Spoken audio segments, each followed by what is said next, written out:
I had just had the call with my doctor, and, there was a lot of things going on in my head, and I think I was trying to talk myself out of doing it because of the amount of money it is, but I can't let myself do that. And I've now come to that decision, but it took a bit to get to that decision, and one of the reasons I came to that decision is I discussed donor potentiality with my significant other, and personally, I didn't want to ask.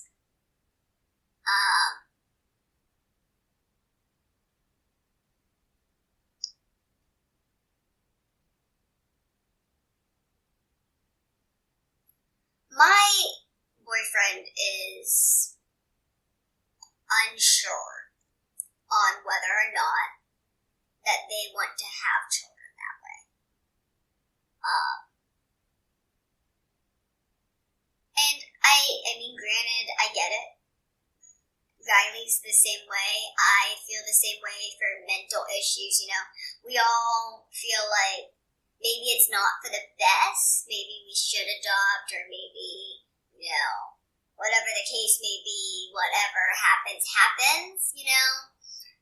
And because of that, I was very scared to talk to them about this because I just wanted to blatantly put my situation out there. And, one of the things I walked away with is that embryos have a better chance of survival.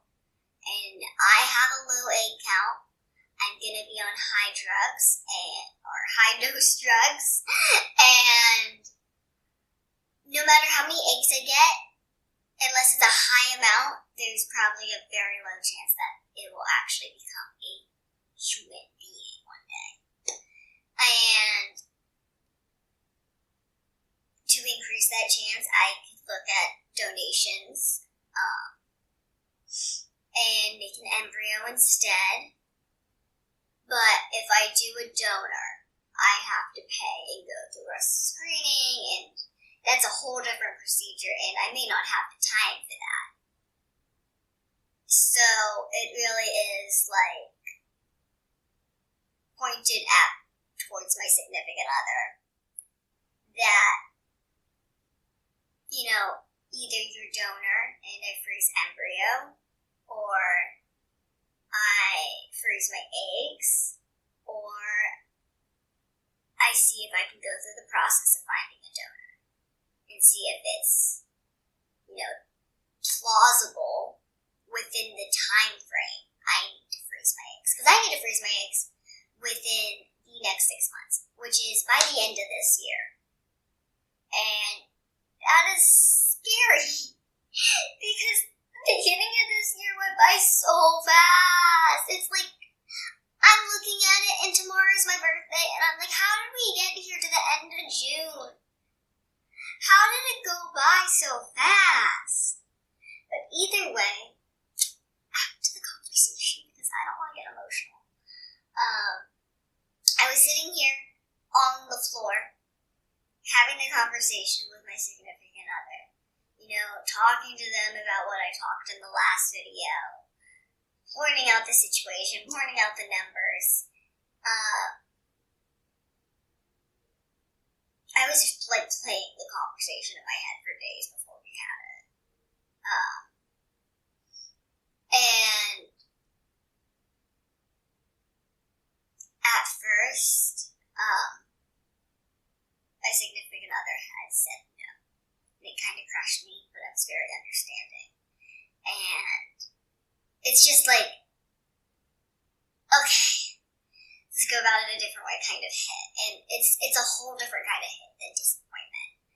And it's just okay, here's another challenge. And it's should I really consider doing embryo or egg freezing? Which one should I do? And that's a discussion I need to have with my doctor. And,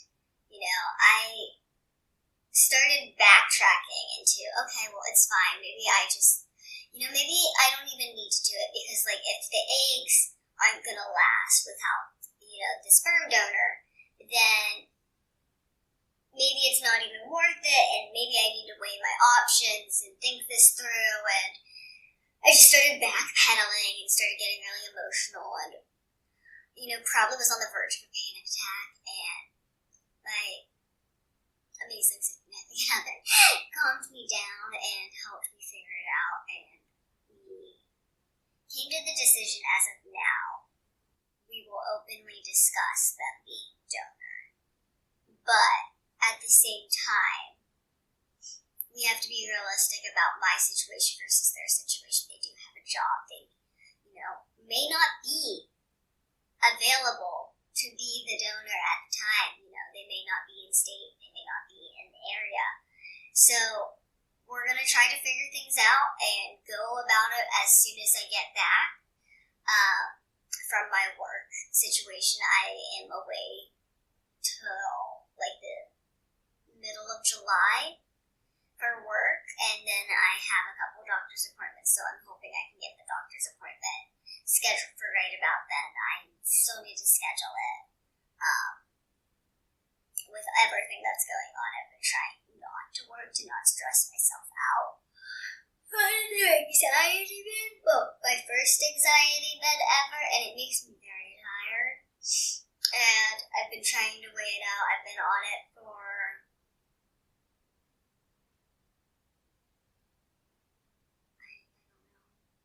a week and a half. I missed a day.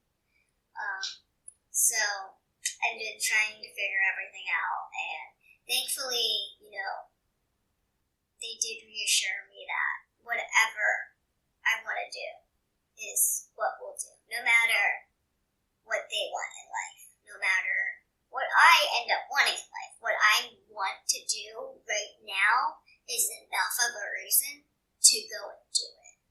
No matter what it's going to cost, or what, whether I use them or not, or whether I donate them or not, or whatever happens.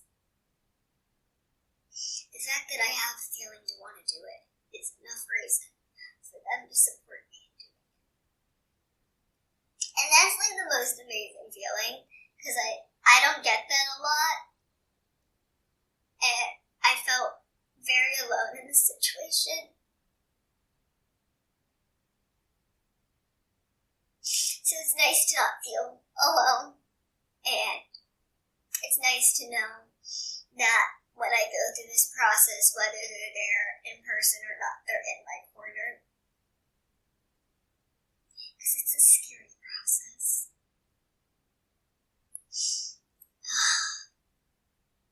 And I'm nervous about it.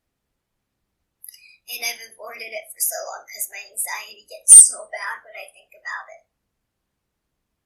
But I am trying to put myself and my health first. I'm going to get my fertility figured out, and I'm going to get my dental figured out, because if I don't, I won't have any eggs, and if I don't get my dental figured out, I won't have any teeth. So I'm going to get those figured out, and I hope you're enjoying the journey. I'm going to make a doctor's appointment and figure out where I'm going from there. It's a lot of blood work, first off. A lot of expensive blood work. But we're going to get through it, and I got to call insurance and see if they still won't cover it. So I hope you enjoyed every little insight. I will update you with a new insight as soon as I can. Other than that, have an amazing day. Stay positive. Continue being the amazing yourself, and don't let anyone stop you from doing what you want to do.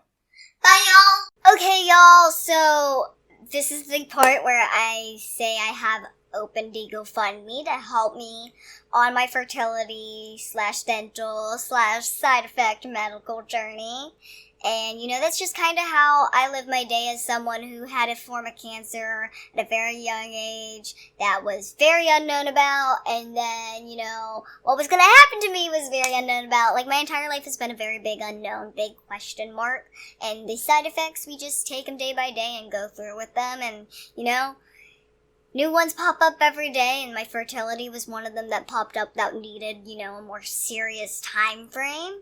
And my dental is a serious time frame as well, but I feel like I can hold out a little bit longer, maybe, with all these baby teeth. But either way, I want to give a huge thanks and shout out to all the people who have supported the GoFundMe, and a huge thanks and shout out to all the people who have not supported the GoFundMe but supported me near and dear. I love you all. Your support is enough. You don't need to donate, but if you do know anyone that is able to donate or is willing to donate, the link will be below. Please share it. Please encourage other people to watch the journey at least, because I think knowing about what's going on in the life of someone who has gone through something that's different is needed. It's bringing awareness to situations, and hopefully, maybe it can help with someone. You never know. But either way, let's get to the shout outs. I gotta open it back up on the phones. I want to give a huge shout out and thank you to Daniel H., Anonymous, Louise X. Rosa, Paul B., Heather H., Jacob C., Sean L., Stacy A., Anonymous, Jose S., Daniel H., who donated a couple more times, Angela H., Lisa R., who was actually and is probably still going to be a model for Fitclusion, and who has gone through a similar journey, and who I am talking to about the journey has been kind of someone I've leaned on through this, so thank you so much for that extra support as well. Dan S., Nathan H., Tomato Guy, and Rybread, a.k.a. Ryan T. Thank you for your support, love. They are all close friends of mine, and I appreciate you as human beings. So thank you so much for all of that, and I appreciate you all. I do hope that you all have an amazing day, and know that you do not need to support the GoFundMe, but if you know someone that is able to or willing to, please share it. Please let people know. Please inform people that I'm going through this and that it is a side effect of my chemotherapy and brain cancer. And it's not something that I have much of a choice on. If I do, I let them go, or I hold on to them and hope to, make them into a child one day. And if it doesn't happen, it doesn't happen. But I still need to get my dental done, because otherwise I can lose my teeth permanently. And I'm going to need implants either way, but I don't want to have dentures. So, either way, have an amazing day. Stay beautiful. Stay positive. Bye! I also want to add on one last thing. YouTube members, subscribers, tiers, whatever you want to call, are now a thing. You have tier 1, which gets 1 week early access, emotes, badges, and subscriber icons. And you have tier 2 that gets that, and a bonus 1 to 2 stream videos per month, and these are usually like the cutouts with banter and all that stuff. So there's stuff that regular YouTube patrons will never really see. And then tier 3 is adventure videos, Shauna and the life, going out and about and doing things once to twice a month as well. And these are up for change, so it may increase. And, YouTube is a little different. It's based more on Shauna Rae and the life, while Patreon is more based on Fitclusion and Shauna Rae fashion. So you get different things if you subscribe as a patron as well. I just wanted to let y'all know. Have an amazing day. Stay beautiful, stay positive, and keep being you no matter what. And don't let anyone stop you. Bye, y'all!